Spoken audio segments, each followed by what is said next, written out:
Hello viewers, how are you? Welcome to my channel Physics with Rams. So today we are going to start new chapter mechanical properties of solids. So before going to start this chapter, those who are new to my channel, please subscribe my channel so that you will get notifications regarding my channel, as well as you can watch my previous videos so that you can clear your concepts, as well as you can solve as many numericals as you can. Let's start this chapter. In the case of rigid body dynamics, we consider rigid body. And in that case we represent that the size of the body as well as the shape of the body will not deform on applying the force. Then only we can consider it as a rigid body. Shape and size does not deform. Whereas in the case of mechanical properties of solids, we are going to consider body which changes its shape as well as size on applying the force. Then we can represent this mechanical properties. So here we are going to apply deforming force on the body.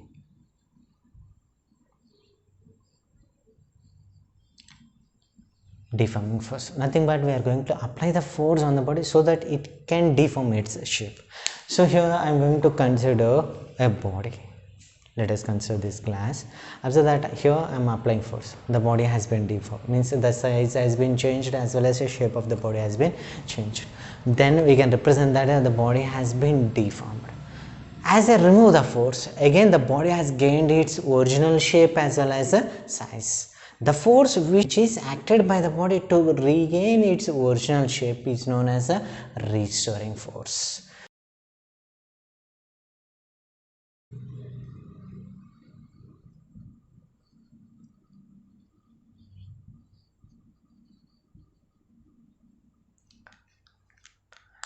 The force applied by us is represented as a deforming force, and the force applied by the body to regain its original shape and size is known as a restoring force. We can consider any body, any solid body, we can apply a force. At a particular force, the body will deform its shape.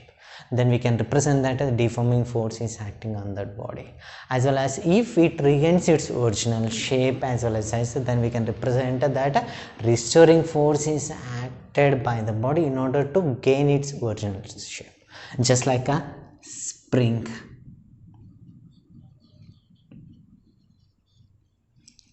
So based on this concept, we are going to explain elasticity. The tendency of a body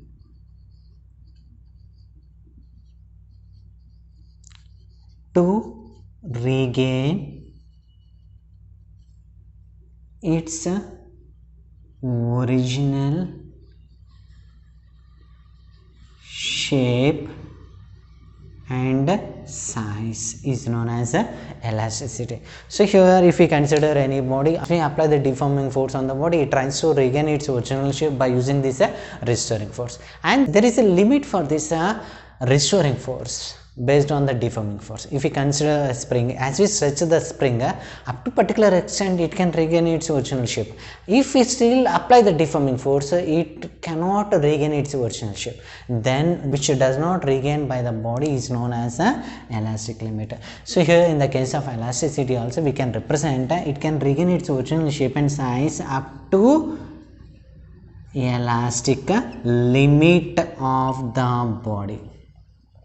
Elastic limit of the body, that is known as elasticity. Or we can also define this elasticity as a tendency of a body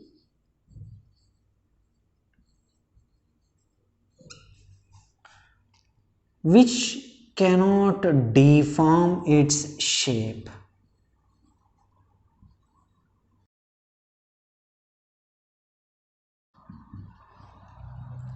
Which cannot deform its shape on applying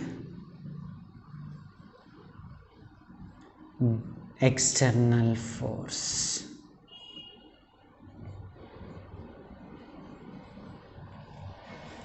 As the external force acts on the body, if the body does not deform its shape, then also we can represent it as a elasticity. Let us see an example regarding this elasticity. Consider steel and rubber. Steel and rubber. So in this case, which one is more elasticity means, as you consider both these materials, observe the both definitions. Here the tendency of a body to regain its original shape and size is known as elasticity. So here we can consider this rubber by using this definition, whereas observe this definition: tendency of a body which cannot deform its shape on applying external force. So based on this definition we can consider steel. As you consider both the materials, steel can constantly bear the external force, large amount of force as compared to rubber. Based on that, here we can represent steel is more elastic as compared to rubber. Take a screenshot, we will continue.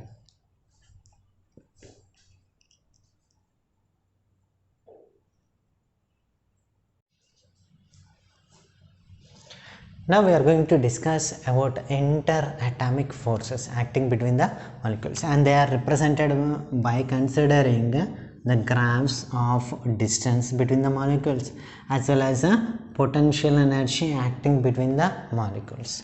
So here the graph between potential energy and the distance will be like this.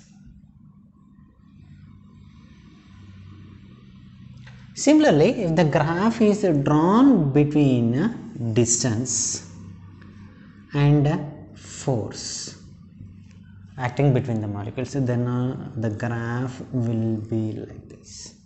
Let's see the first graph. Observe the graph. As the distance increases along the x-axis, initially the potential energy is maximum. As the distance increases, the potential energy started decreasing and it attains a minimum value, and this distance is represented as r naught. At this distance, the potential energy possesses minimum value. Again, if the distance increases, the potential energy also increases. Similarly, if we consider the graph between distance and force, observe that as the distance increases along the x-axis, here initially the force acting between the molecules is repulsive. It is repulsive. Observe that as the distance increases, the repulsive force starts decreasing.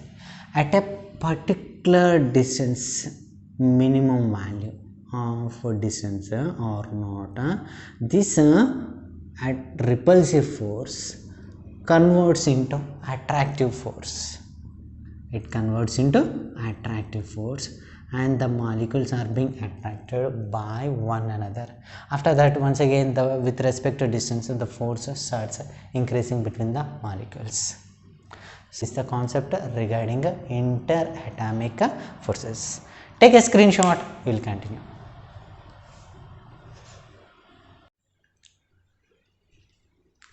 Now we are going to discuss about stress. What is meant by stress is nothing but the internal restoring force acting per unit area of cross section of the deformed body is called stress. So based on that, we can represent a stress is equals to restoring force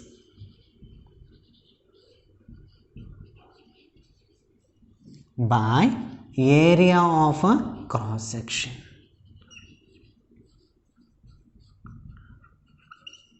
Area of a cross section. Observe that as the body has been deformed by an external force, the same amount of restoring force will be acted by the body and it gains its original shape. Based on that, we can represent restoring force is equals to deforming force. Then stress can also be defined as a deforming force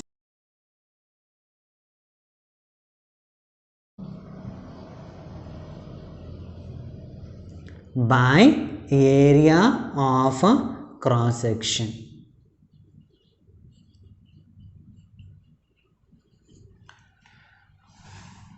Stress is considered as a tensor quantity.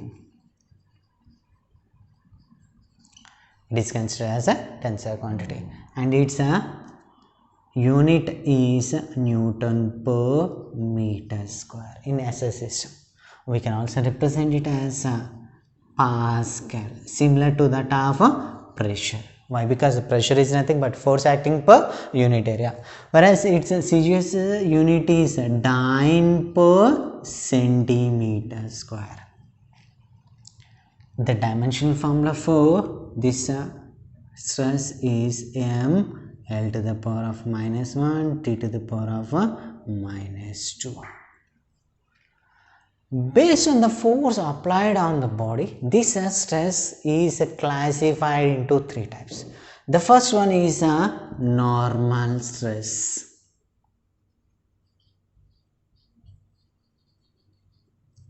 Means here the force will be acting on the body along the normal way, either in the case of expansion or in the case of compression. So first one is a tensile stress.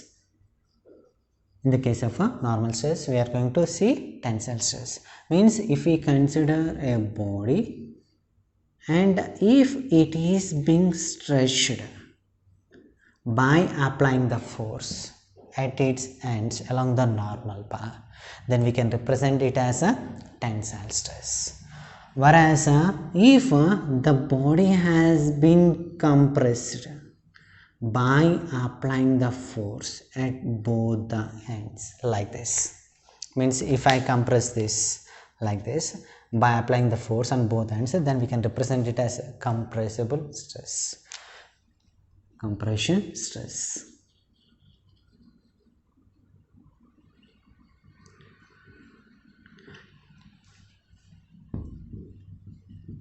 So combination of this tensile stress as well as compressional stress is represented as a longitudinal stress.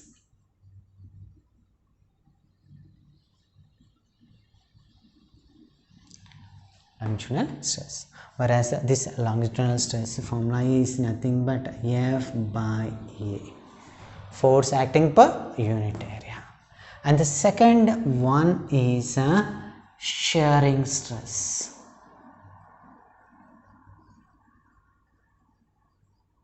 Shearing stress. So if we consider any body which is clamped at the bottom to the surface like this. Now if I try to change the position of the body,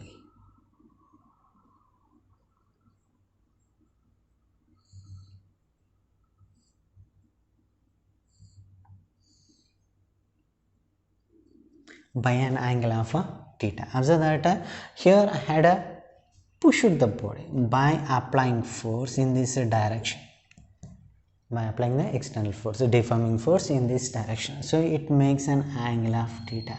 Then that stress is known as a shearing stress. Whereas this shearing stress is represented as observe this F by A.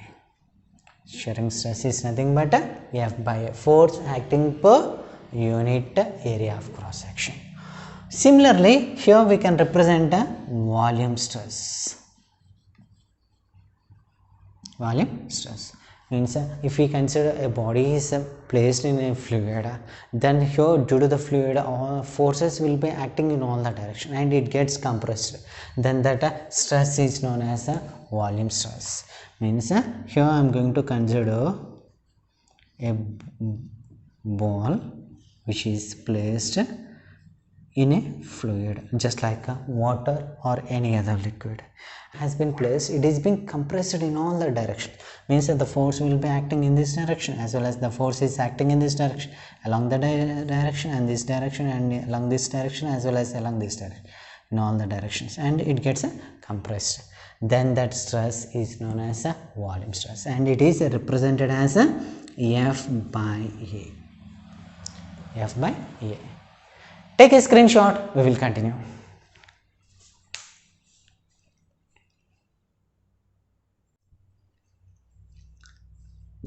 Now we are going to discuss about a strain, as we had seen about a stress. where strain is nothing but a change in dimensions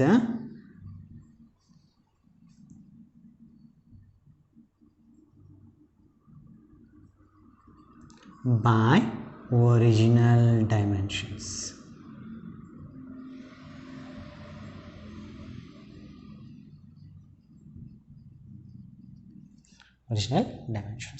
Now if we consider a body of length L and on applying external force in the downward direction, if the body has been stretched by additional length delta x, then longitudinal strain can be represented as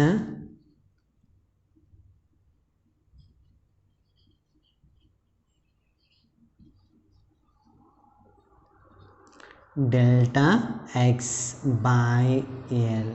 Length has been changed along a one dimension. Change in the length by original length, that represents longitudinal strain.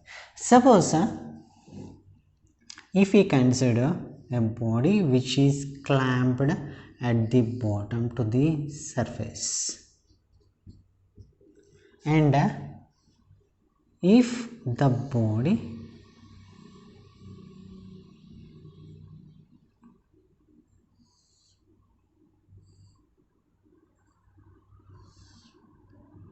has been moved like this on applying the force by an angle of theta, observe that here the body has been displaced by delta x, whereas initial length is L. Then here we can represent a shearing strain.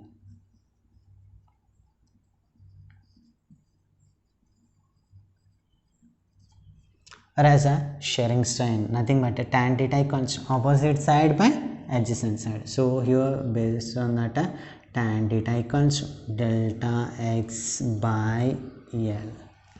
If we consider this theta as a small, then we can represent it as a theta equals delta x by L. And it can also be represented as change in the area by original area. Next one is volume strain, and this volume strain is nothing but change in the volume by original volume. And here this volume strain can be represented by considering a body in a fluid. If we consider the initial volume of the body is V, and due to fluid it has been compressed to V minus delta V, then this volume strain can be represented as minus of, because volume has been decreased, it has not been increased, it can be represented as minus delta V by V. Take a screenshot, we will continue.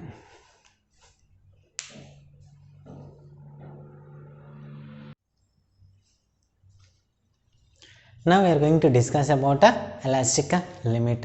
Observe the definition. The maximum stress within which a body can regain its original size and shape after removal of deforming force is known as elastic. Up to a particular limit, if the deforming force has been removed on the body will regain its original shape. If the body does not regain its original shape, then we can represent that we had exceeded the elastic limit of the body. Based on this, now we are going to discuss about Hooke's law.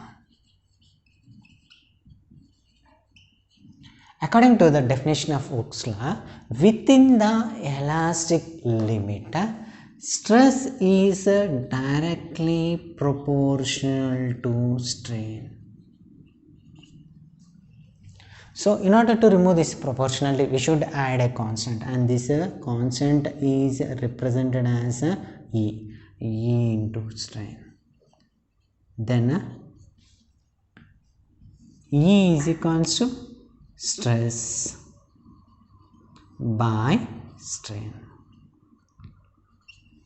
Here observe this Hooke's law. E is equals to stress by strain, which is nothing but proportionality constant, where this E is nothing but elasticity based on stress and strain. The unit for elasticity is similar to that of stress. Why? Because the strain does not have dimensions as well as units. Change in the length by original length gets cancelled. Change in the area by original area gets cancelled. Change in the volume by original volume, they gets cancelled. Since the strain does not have dimensions as well as unit, the elasticity possesses the units as that of stress. Then elasticity unit is Newton per meter square, or we can also represent it as a Pascal. Dimension formula is ml to the power of -1 t to the power of -2. In CGS system, they can be represented as dyne per centimeter square. Here, this stress and strain curve can be applied to some certain bodies itself. As you consider rubber, this body can be stretched large and it regains its original shape, but still it does not open this stress and strain curve. Whereas if we consider some other bodies, if a body has been deformed largely, here the stress will decrease and strain gets started increasing. So based on that, we can represent that this Hooke's law can be applied to certain cases itself, and this can be proved based on this stress and strain equations. And now this elasticity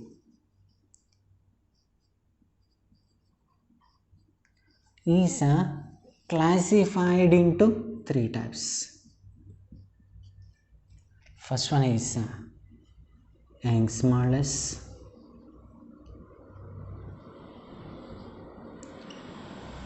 Second one is rigidity modulus.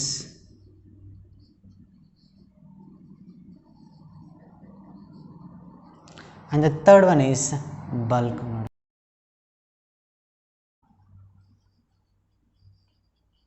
Third one is bulk modulus. Here Young's modulus equals to longitudinal stress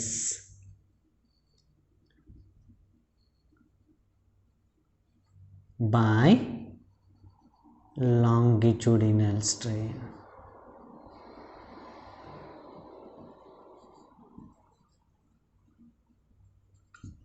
Where longitudinal stress is nothing but force per area and longitudinal strain is nothing but change in the length by original length, and this equation can be represented as F by A by E by L, which is nothing but FL by AE, where E is extension of the wire along the linear way. Whereas rigidity modulus, this rigidity modulus is represented by K, where K is equals to shearing stress by shearing strain.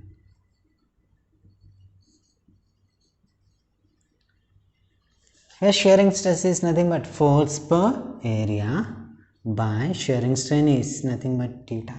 Then it can be represented as F by A theta. Next one is bulk modulus. Bulk modulus is represented as a ratio of volume stress by volume strain.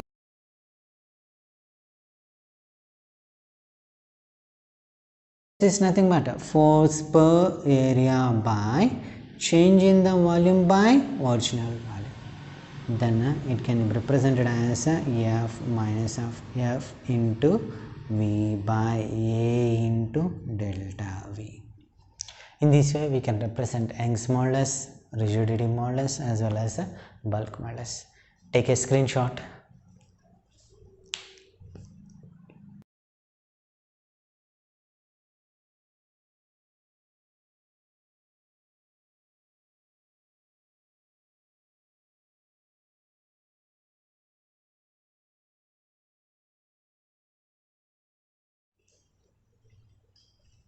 Please give a like to this video, share this video to your friends, and don't forget to subscribe my channel.